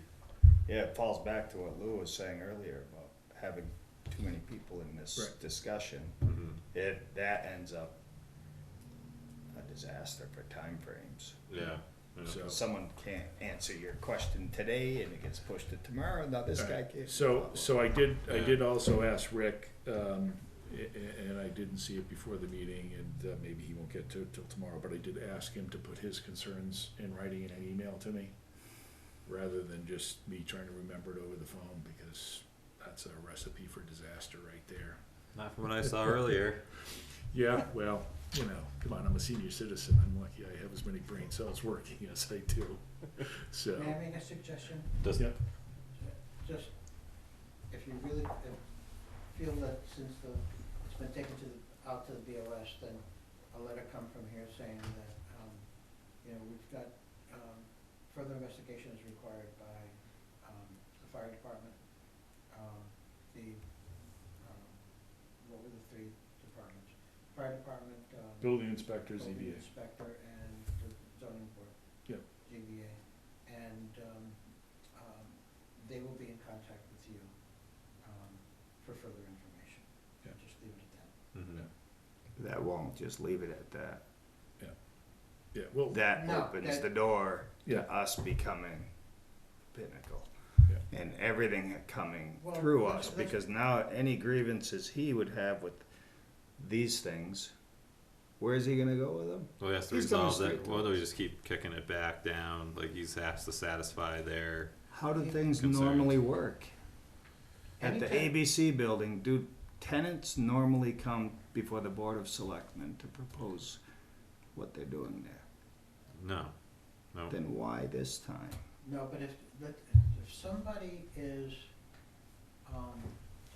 trying to open up, I'll use this as a personal experience, trying to open up a personal business in their home. Mhm.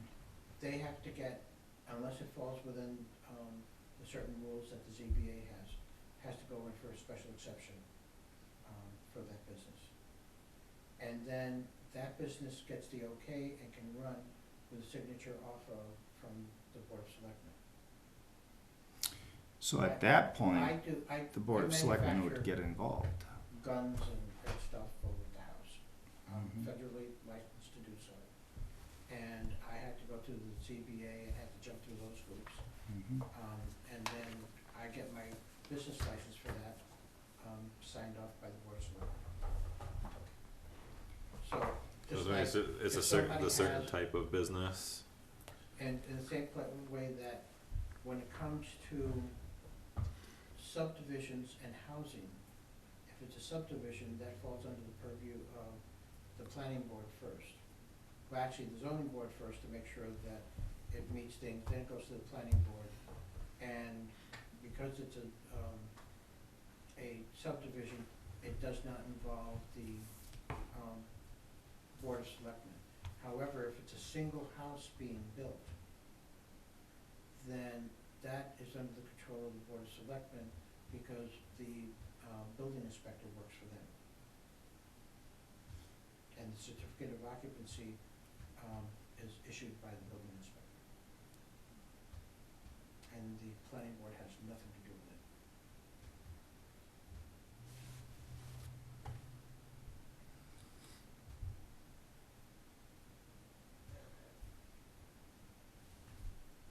Sounds like a brave new frontier we're gonna jump in. well, it shouldn't be, that's the scary part. Well, yeah, and you're absolutely right, it shouldn't be, Yeah. but, and that's where I guess somebody, whether it be,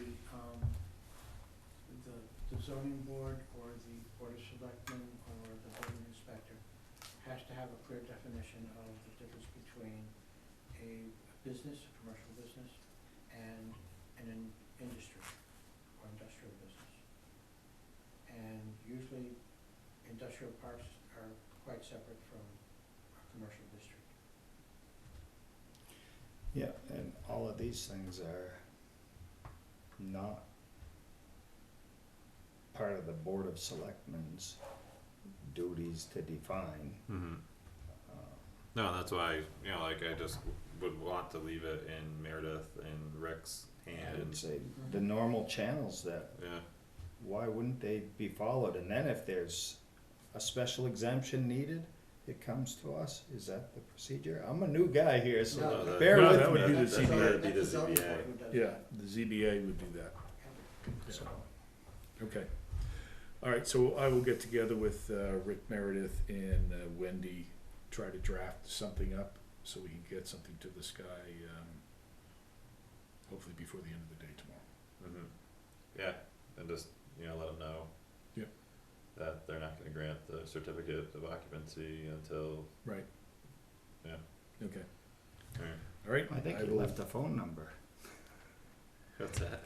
He did put his phone number Yeah, down he did. if there was any did. questions Well, to ask. So, Yeah. yeah, what I'll do is I'll call him and let him know that, the letter is on the way.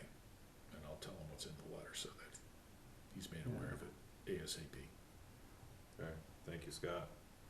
I'm not, again, I guess I'll just say for the record, I don't think it's our place. I don't think it's our place to do this. Well, it's not our place, and that's why we're not doing anything. Because you say to do this, what are we doing? Well, just even to insert ourselves in the process. Well, our of- fire chief asked for some type of guidance, and our building inspector the same. So all we are is just letting them know to handle it, to deal with it. For them to deal Yeah. the way that. Well, have the letter come from would be. Scott, because he also represents the building inspector, the Hmm. fire department, and Okay. everything else. Well, even So the that's letter, what it's, the letter that's could come what the from letter us. is It's doing, the then same I don't thing. have, Like I don't it's have kicking an it issue. back to. Scott's a scapegoat. Then I don't have an issue if it's kicking back. Yeah, that's all it is just Or- kicking it Happens back. weekly. Or daily. Yeah. What was that? Lou said, I'm the scapegoat, and I said, well, that happens weekly or just comes with the territory. Yeah. So, Sorry, I shouldn't be interjecting as much as I am, just, no, I There you go. appreciate, I It's easy to appreciate get involved. opinion, Yeah. Lou. No, No, it's Yeah. fine. Yeah. Yeah. all views are welcome here. Yes. Yeah, I'm just Yeah. John Q. Public over here. Alright. You got any other official statements? What, there was one more item on here that Scott was gonna go through, or? Are you guys going into special meeting? No. No. Not today.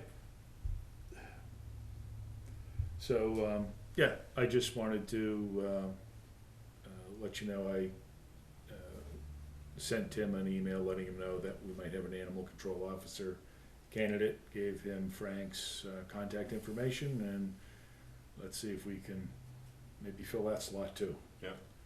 So, haven't heard anything back yet, but, it's nice that Frank's in town and just happens to be in the right type of business that might be a good fit for that position, so. Sure looked like it. Yeah. We'll see.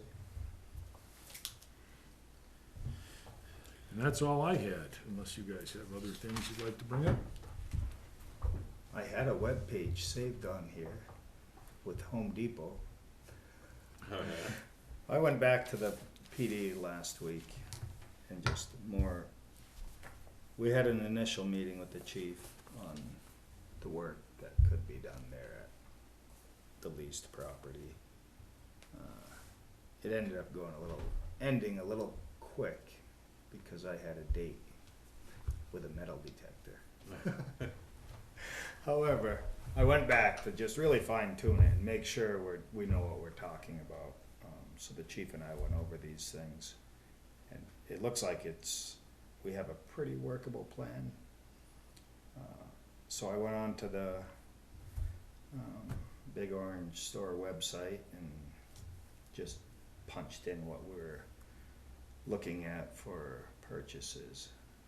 And of course, I didn't include every nail, but it's looking like around $2,500 to $3,000. Okay. There could be savings in some of the things. Like we thought we would replace the slop sink that they have because it's quite old and worn out. So there's a few items that could make it less, but that was through the Big Orange Store. I did not get a price on concrete materials. would you be able to like put it like a scope of work Yeah. together? And Yeah, get it's an right email? here. It's done in fancy architectural terms. You would into By the way, fancy- this is a square fancy room. email, fancy email terms and No, we can, because I know we had a discussion about where this yeah. money would come from, and I think a lot of it's gonna depend on what type of, how big an amount Yeah. that we're looking at, Mm. so. Okay.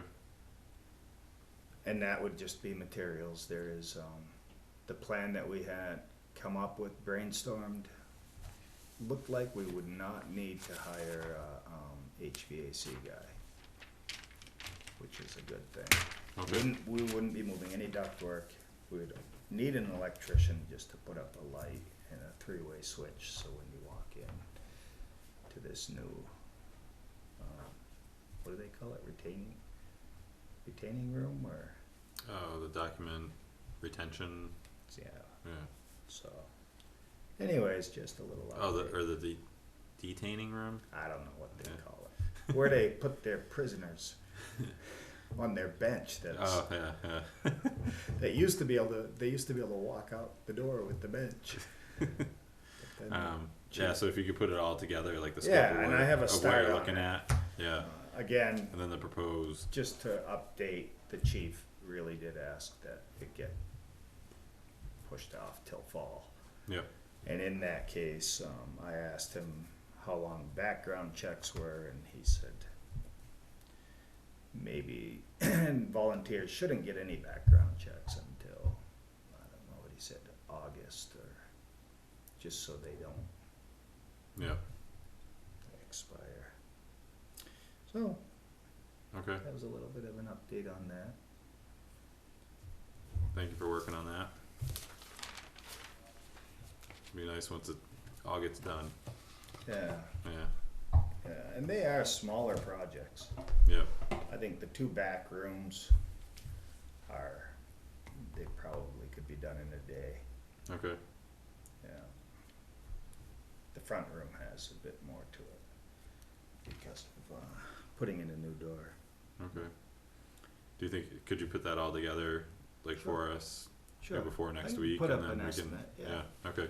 That's what I was asking about this, spreadsheet that John made, if I could punch it in once I had it finalized, but it sounds like it's a bit more complicated than that. We'll even I'll try stick and with paper. try and punch your name in it later, like in the and see if it updates everybody's. I wouldn't think it, do you think it would?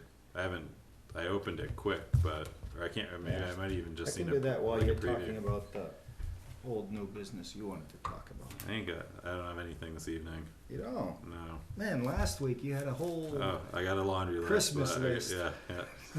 I feel things are but going. there is some follow up.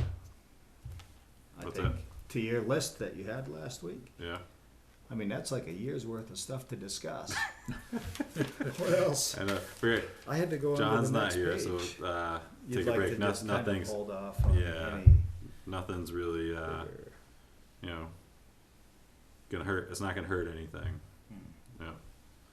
So I did have a question if on Thank you, our. everybody. thanks, Have a Lou. good All right.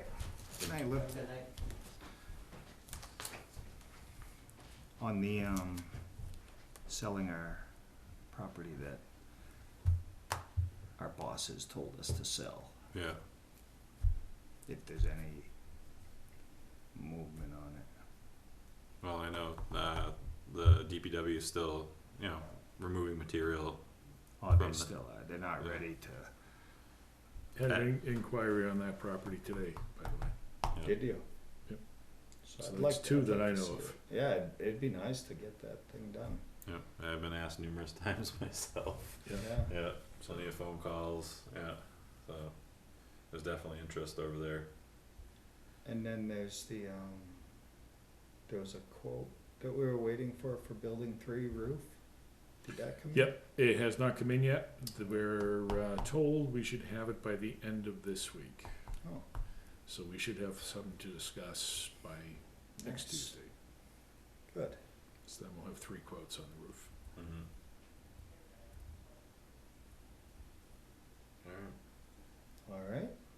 Yeah, we're That's also good.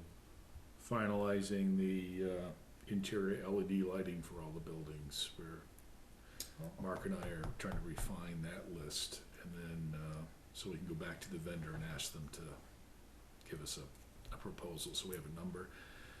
And I asked Mark to reach out to Grace Electric to see, you know, give them an idea of what the scope of work is, so they can give us an estimate of what it would cost to, you know, replace these fixtures with LEDs, the labor side. So we'll have the materials, and then we'll get a labor price. Yeah, one thing that I like about that document, and then even it potentially going into teams or Yeah. however it ends up, we're not gonna need to go through it every night, you know, cause we're gonna be able to see what the updates are Yeah. and that things are moving forward. Cause a lot of, like, that list of the things that I bring up is just to see if things are going forward. Yeah. But if we have something that is updated regularly, it'll only be the things that look like they're kinda like dying off on the side. Yeah. Saying, how can we add a little life into this, you know, Yeah. like to get it going again. Yeah. So, Was anything, voted on for the fire department to get their heating system fixed? not yet. Did we take any actions, or is there any actions that we can take to We're help waiting them for the move full along? breakdown from Doug, right? Right. And I to come. suppose, Yeah. right now, heat is not a big issue for them, but.